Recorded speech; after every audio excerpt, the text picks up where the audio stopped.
You are welcome again. So today we are going to look at something very important, and that is to do with adjusting the width and the width of columns and rows. So to adjust the width of columns and rows in Microsoft Excel, the simple thing to do that is by first selecting the columns or the rows you want to adjust the width for. Then hover your mouse over the left side of the column letter or on the top of the row number until you see a double-headed arrow, and then click and drag it to adjust the columns or row with the row width. So what I'm trying to say is that first of all you need to what? You need to select the column. Select the column. This is column.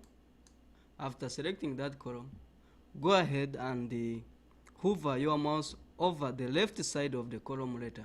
So this is the left side of the column letter. So click there and then you see the word width.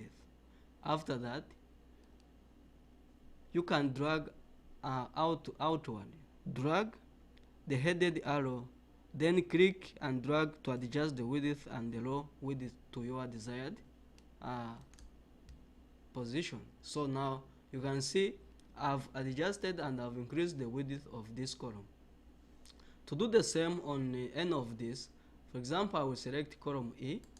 After that, go ahead and hover the cursor on this line that divides column D and column E. Click on it and see the word width. Adjust and drag outward to a desired width of your choice. So when that one is done, you will now be able to adjust the width of any column. What about the row? Go ahead, select the row. After that, go and hover the cursor on the line that divides between the row 8 and row 9. After that, you will see the word height. Adjust and outward or inward to adjust to the column and to the row size of your choice. Likewise, you can do that to any of other rows and then adjust the height to the size of your choice. So once that one is done, it means you are now able to adjust to any width and the height of your columns and rows.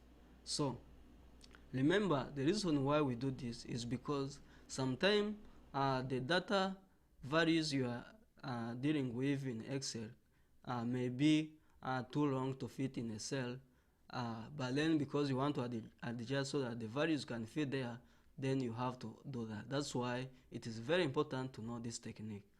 Otherwise, for other techniques and other ways on how we can use Excel, let's catch up in the next video.